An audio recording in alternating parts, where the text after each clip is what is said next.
Brasil é o terceiro maior produtor de cerveja do mundo, mas o clima dificulta o cultivo das principais matérias-primas para sua fabricação.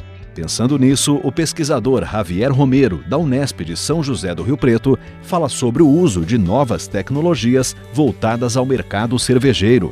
Ele, em conjunto com pesquisadores e orientados, utilizam equipamentos para acelerar o processo de maltagem dos grãos de cevada e trigo. Além disso, também buscam por ervas amargas brasileiras para a substituição do lúpulo importado. O Ciência Sem Limites começa agora. Está no ar o Ciência Sem Limites. Bem-vindas e bem-vindos. Como vocês puderam ver na abertura do programa desta semana, o assunto é inédito. Estudo da cerveja com novas tecnologias, ou a cerveja com as novas tecnologias. Sobre esse assunto, ao nosso lado está o professor e pesquisador Javier Romero, do IBILCE do campus de São José do Rio Preto, da Unesp.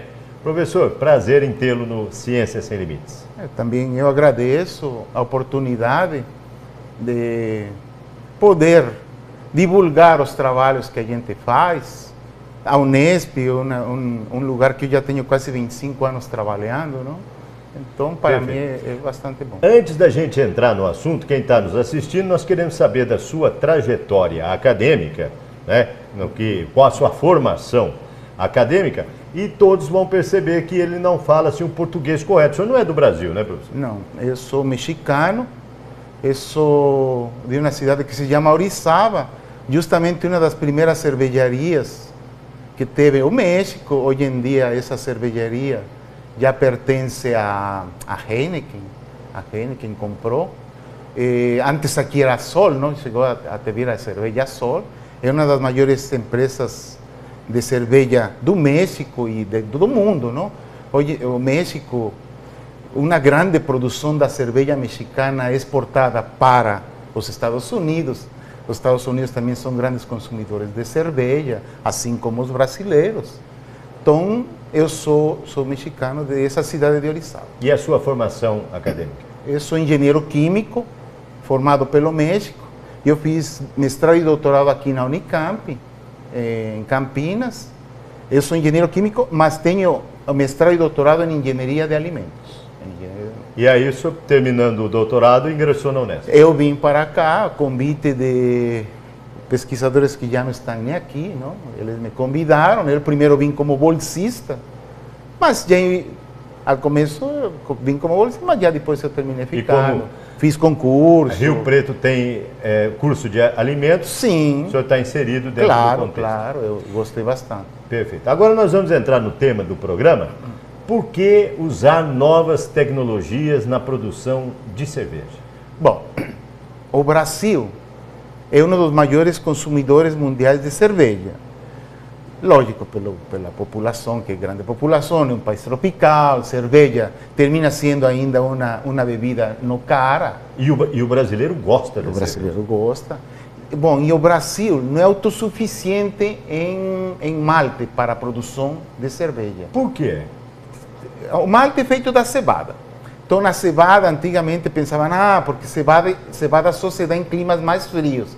Mas hoje em dia no Brasil tem uma grande produção de cevada nos estados do Sul, Rio Grande do Sul, Santa Catarina. Algumas regiões de Minas estão começando agora. Estão começando, exatamente. Regiões de Minas que é um pouco mais frio. Então, o Brasil não é autossuficiente em produção de malte. Tem duas grandes malterias no Brasil, uma no Paraná e uma no Rio Grande do Sul. São as duas grandes malterias que tem tanto de cevada, e tem, acho que uma pequena maltearia também em Santa Catarina, já de malte de trigo, já também estão produzindo malte de trigo. Se você sabe, na Europa, o malte de trigo, ele é muito utilizado também para a produção de cervejas. Então, quer dizer, o Brasil não é suficiente, ele tem que importar o malte? Importa, ele não é autossuficiente. O malte que ele produz não é suficiente para produzir a cerveja. Então tem que importa bastante. Eu não sei os dados específicos. E isso encarece o produto final? Certeza. Isso seria bom para o Brasil. Isso reduziria os preços, não? Reduziria os preços se se produzisse todo esse malte no Brasil. E em termos de qualidade, professor, tanto o malte nacional quanto importado são similares ou há diferenciação? Olha, João, eu acredito assim que se a qualidade dos maltes, muitas vezes que vêm da Europa, eles se chegam a ser melhores. Talvez outro professor que trabalha aqui, que é o professor Vanildo Luiz Del Bianchi. Aliás, nós vamos convidá-lo para que faça parte do Ciências Sem Limites, porque a pesquisa dele é mais direcionada ao produto. Isso, né? Isso. Ele trabalha mais com a cerveja. Eu trabalho mais com tecnologia. Com os equipamentos, mais com a parte de engenharia. Perfeito. Eu trabalho mais com a parte de engenharia. Mas, então... Ele que poderá dizer para a gente se há diferenciação. Eu acho que ele é mais indicado para te explicar isso. Eu, assim meio por cima, eu acredito que é melhor. É melhor o malte importado. Mas o Brasil... Porque nós não temos tradição também, né? Mas estamos produzindo, o Brasil está produzindo bastante malte, então isso é bom. Agora, a qualidade eu não sei. Não sei se ela é tão boa como a do exterior. Agora, por que, nós estamos chegando no final desse bloco, por que usar o ultrassom nesse processo? Bom, essa sim é coisa nossa, não? Essa iniciativa para fazer essa pesquisa foi, primeira, no processo de malte tem um processo de maceração, que é praticamente colocar em água a cevada até ela germinar. Então, quer dizer, para quem está nos vendo, não é germinar dela começar a nascer. Praticamente seria, quase. Sim, a pontinha, sabe, da germinação. É para quem está em casa como se colocasse um feijão ali umedecido e ele começasse a romper. Exatamente, a mesma coisa. Quando vocês eram crianças que sim, na escola nos jogavam um feijão e começava o broto. Lógico, seria bem no início, para. Quer dizer, a semente tem que reagir. Sim, tem que começar a germinar. Que a cevada é o malte. A cevada é o malte de trigo, é o malte a cevada é o malte, não? Então, a gente, com esses estudos de ultrassom do aluno Gisandro de Carvalho, que terminou seu doutorado, ele já percebeu, nos estudos, a gente conseguiu hidratar mais rapidamente o grão e germinar mais rápido. Agora, o processo bioquímico, a gente não sabe o que aconteceu. Mas nós vamos conversar e explicar um pouco mais sobre esse assunto, esse processo químico, o tipo de ultrassom, porque existem vários tipos de ultrassom, né, professor? Sim. Aqui o senhor utiliza um determinado ultrassom. Isso, nós utilizamos ultrassom de potência. De potência, que é diferente, só para quem está nos vendo, daquele ultrassom que é realizado em clínicas, né? Isso, esse ultrassom de sinal. De sinal, que é para... de imagem até, né? O sinal isso, para ver o sexo do neném. O organismo, sim, né? Qualquer órgão qualquer outro órgão. Né? Esse é o de potência que vocês usam. O que nós utilizamos é de potência. Quer dizer, e são alta potência com baixa frequência, é isso? Isso. E o de sinal é ao contrário. Baixa potência com alta frequência. Isso. Quer dizer, esse que ele utiliza tem que tomar todo um cuidado. Vocês vão ver a imagem do equipamento, porque tem que tomar muito cuidado, porque pode até causar danos pode machucar a pessoa, né? Machuca. Então nós vamos conversar sobre isso, vamos falar também sobre a equipe, né, que trabalha junto, os alunos que estão junto com o professor Javier. Para você contactar o pesquisador, o e-mail dele está aparecendo aí na sua tela. É javier@ibilce.unesp.br. Se você quiser conhecer um pouco mais sobre o campus de São José do Rio Preto, www.ibilce.unesp.br. Para você ver e rever os nossos programas, www.tv.unesp.br. É um rápido intervalo, voltamos na sequência.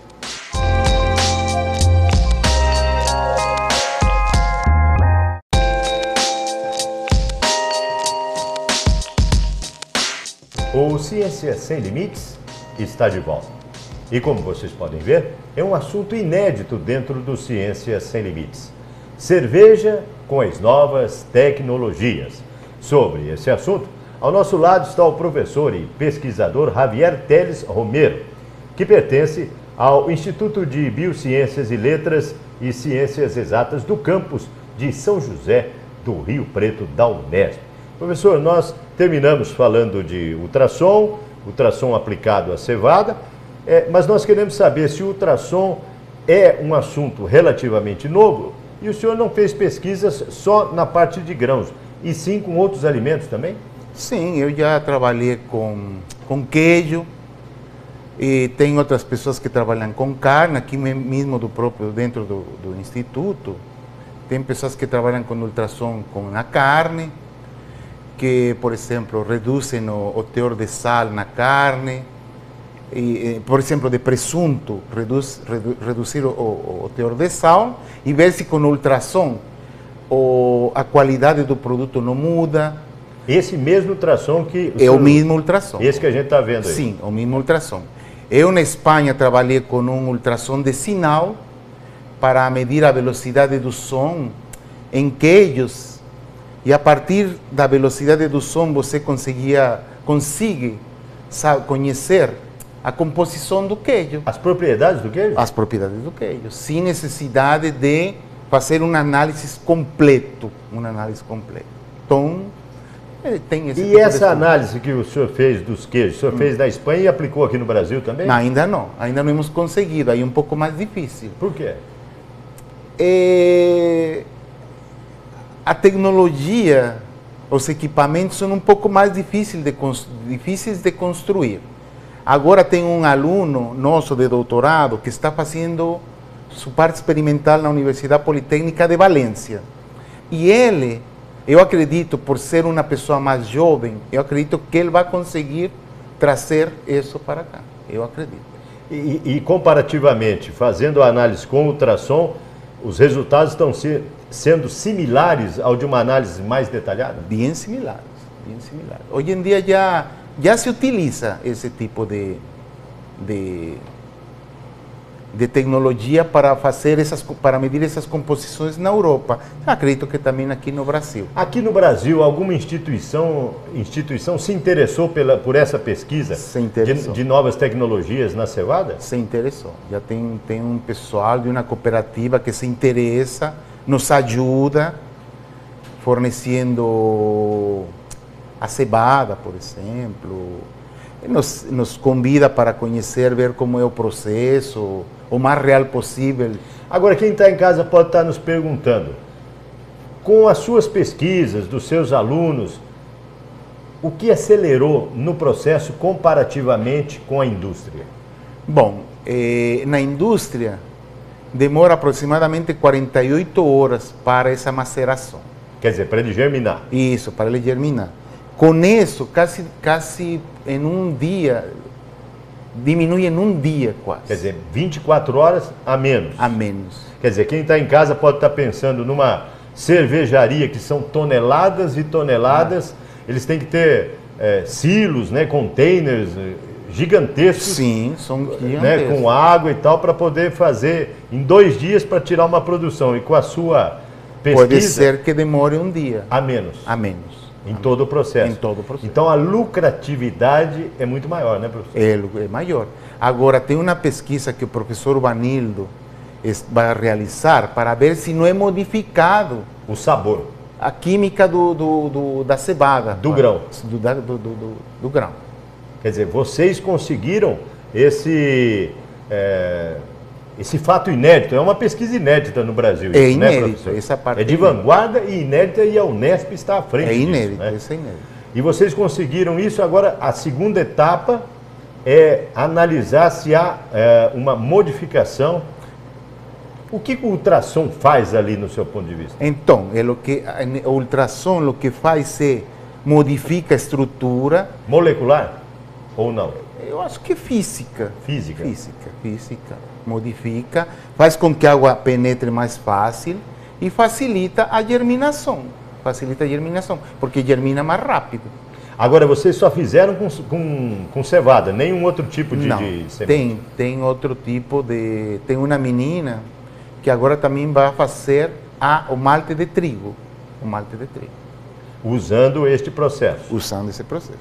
Essa menina, inclusive, ela que está fazendo a pesquisa com o malte de trigo, a ideia primeiro dela era já terminar e já era fazer cerveja artesanal com um amigo dela, não sei. Vamos ver o que ela tem a dizer sobre a pesquisa dela? Isso. Roda o VT da Bianca.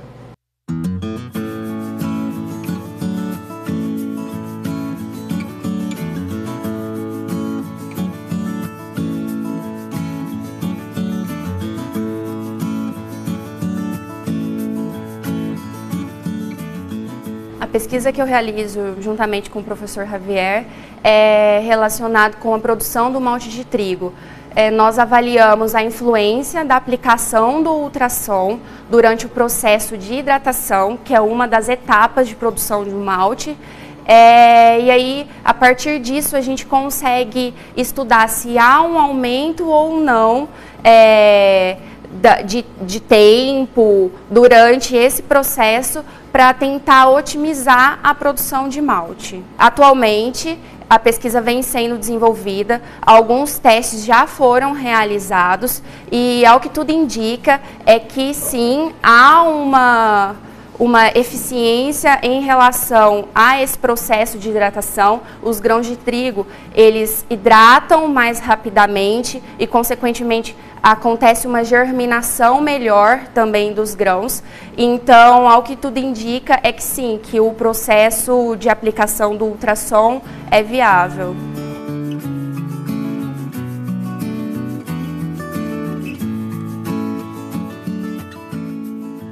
Professor, parabéns pelo depoimento da Bianca. A gente vê que é uma pesquisadora, uma aluna extremamente aplicada.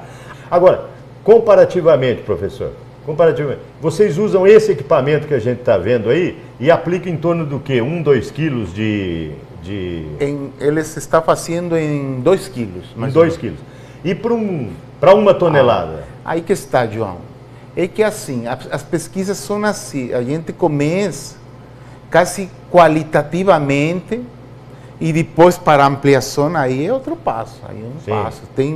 Envolve muitos anos de pesquisa, não é que... E equipamentos também. Sim, não é que em uma pesquisa a gente já vai sair por aí com o resultado final, né? E nem o ano que vem já vai estar instalado em muitas cervejarias um equipamento dessa natureza. É isso aí. Perfeito. Professor, nós vamos, terminando este bloco, nós vamos no bloco seguinte querer ouvir esses seus alunos que estão com outras vertentes, né, com trigo e tudo mais, e concluir o seu pensamento com relação a essas novas tecnologias. O Ciências Sem Limites vai para um rápido intervalo. Um instante só.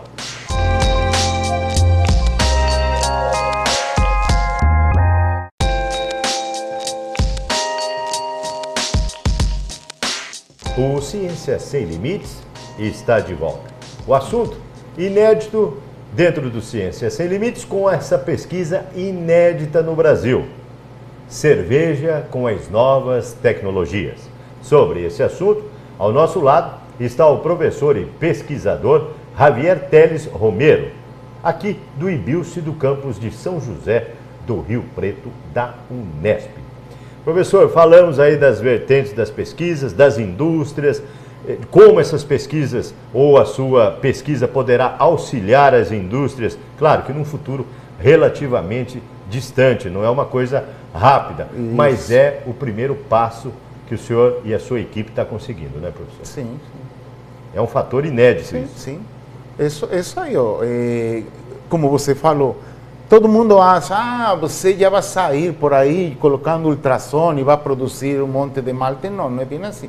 Mas é um pontapé inicial bem legal. A gente está bem animado. Tem o pessoal da Espanha que está bem animado. Esqueci de falar para você que o Gisandro foi orientado por um professor da Espanha também, da Universidade Politécnica de Valência. E cerveja dá grande repercussão. Dá grande repercussão, todo mundo fica interessado. Aqui produzem com os próprios maltes produzem a cerveja os alunos. Isso desde que eu estudava, era famoso por fazer cerveja normal, não? Caseira, né? Caseira. Isso tem muito hoje em dia, as famosas artesanais. Artesanais. Né? Agora, o senhor tem um aluno que pesquisa ervas, como é que é isso? Não, tem um aluno do professor Vanildo Luiz Del Bianchi, que ele acabou de terminar sua tese de doutorado, e tem outro dos componentes da cerveja, que é o lúpulo, ele é totalmente 100% importado. 100% importado. Então eles estão fazendo cervejas substituindo o lúpulo por ervas amargas. Porque o lúpulo ele é amargo. Isso. Vamos ver o que ele tem a dizer? Se ele chega, ele fala com vocês. Roda o VT do Guilherme.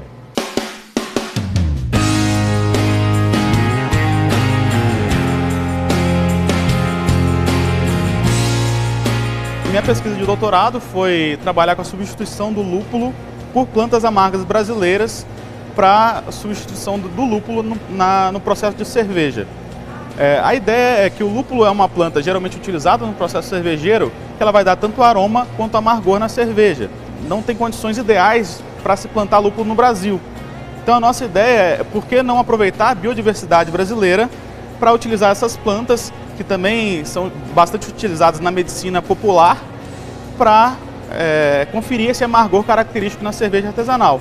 Com isso a gente testou 5 plantas, a gente testou carqueja, quina, pau-tenente, guatambu e alcachofra, e a gente testou as 5 como substituinte total do lúpulo no processo cervejeiro. A gente fazendo trabalho aqui sobre a orientação do professor Vanildo, a gente trabalhou com a substituição das 5 ervas por completo. A gente fez tanto análises físico-químicas e químicas quanto análise sensorial. E com isso a gente conseguiu obter uma cerveja com padrões físico-químicos semelhantes às cervejas obtidas com lúpulo e com características sensoriais que dentro do nosso estudo foi considerado até melhor do que a cerveja padrão comercial que a gente encontra no mercado brasileiro.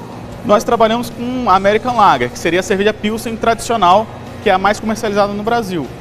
Porque a nossa ideia é, se a gente vai substituir o lúpulo, vamos substituir o lúpulo na cerveja mais consumida. E também, esse estilo de cerveja American Lager é um estilo de cerveja que tem poucos sabores e aromas predominantes. Então a gente consegue ver exatamente qual a característica que cada planta vai dar na cerveja final.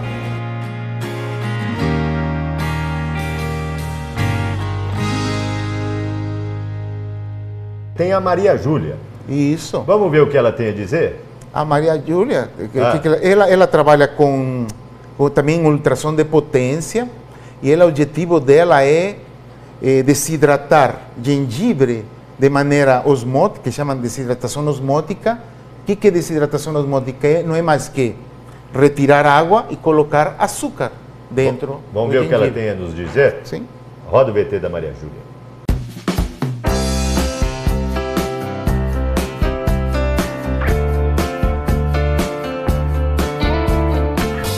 Estou realizando uma pesquisa com a desidratação do gengibre, aplicando o ultrassom em uma solução de sacarose, de açúcar.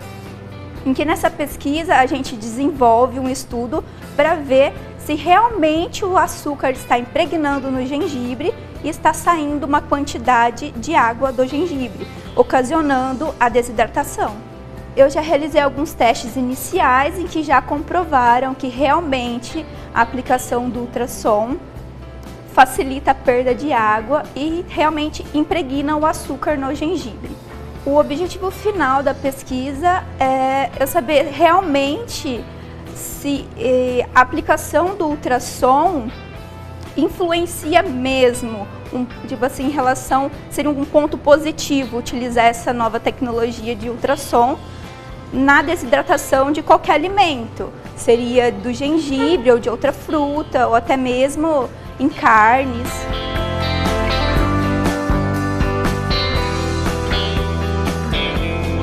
Parabéns pelo depoimento da Maria Júlia. Agora, quem está em casa, está nos vendo, pode estar pensando, eu faço cerveja aqui no meu quintal, na minha garagem, será que eu posso usar essa tecnologia? Não é assim, né, professor? Não, Eles não já é compram assim, não. pronto. Geralmente, todas as pessoas que fazem suas cervejas caseiras, o malte já é comprado, não? Ele é comprado pronto. Este tipo de tecnologia seria para as maltearias. Uma maltearia é muito grande. São toneladas, né? Sim, sim. As próprias cervejarias, as grandes cervejarias como a Ambev, ela compra o malte de outra. Eles não têm maltearia. Eles compram o malte. Quer dizer, para quem está nos vendo, o que é a maltearia? A maltearia nada mais é do que essa produção desse malte, né? Sim, essa a cevada germinada. Né? Já germinada.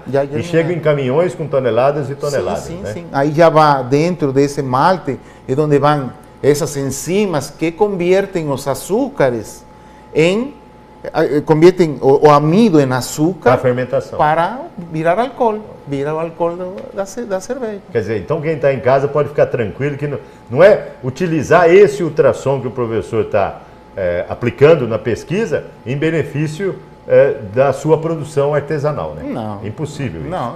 Professor, nós estamos chegando quase no final, só para reforçar, não vai ser o ano que vem ou daqui 2 anos que essa tecnologia vai estar disponível aos empresários, né? Não, isso envolve muitos estudos, inclusive tem outra aluna, esqueci de falar para você que agora já também tem uma menina que veio de Goiás, que ela vai fazer esse trabalho do malte de trigo, mas para ver o que está acontecendo com as enzimas. Já sabemos que a parte de hidratação é mais rápida, isso já sabemos. A parte de germinação é mais rápida. Agora, o que aconteceu dentro do grão, a gente não sabe. Aí são aí que envolve bioquímica. Vocês vão extrair um raio-x, um DNA Sim, mais ou menos. desse grão mais ou menos, para descrever o processo. E isso, o que aconteceu com essas enzimas. O que eu não perguntei, muita gente deve estar perguntando, quanto tempo de radiação do ultrassom vocês aplicam nessas? Isso é legal, Você, no caso do Gisandro, ele aplicava de hora em hora, ficava acho que 10 minutos ou 12 minutos. Irradiando. Pulsado. Pulsado. Você deixava 12 minutos, parava. Colocava, parava. Não deixava direto. Porque se deixa direto, ele também vai estragar. O produto se pode deteriorar. O que eu não perguntei no final desse bate-papo que o senhor gostaria de destacar? O que eu gostaria? Eu acho assim que destacar essa nova tecnologia é legal. O Brasil tem condições de ir fazendo, realizar aqui. Ao começo, justamente 10 anos atrás, quando eu fui para a Espanha, fazer isso, porque eram tecnologias novas na Europa. Eu fui, pensei que quando voltasse nunca... E nós estamos realizando as coisas agora aqui no Brasil. Tem outras pessoas da USP, da SALC, que também estão fazendo esse tipo de pesquisas parecidas com as nossas. Então é legal ver que a gente consegue. Parabéns pelas suas pesquisas e sucesso. Eu agradeço de novo a oportunidade de divulgar nossos trabalhos, acho super legal. Para você contactar o professor Javier, o e-mail dele está aí na sua tela. É Javier, escreve-se com J, javier@ibilce.unesp.br. Para conhecer um pouco mais sobre o campus, www.ibilce.unesp.br. E para rever os nossos programas e ver a nossa programação, www.tv.unesp.br. Ponto final em mais um Ciência Sem Limites. Na próxima semana, um novo assunto, uma nova pesquisa. Eu conto com você.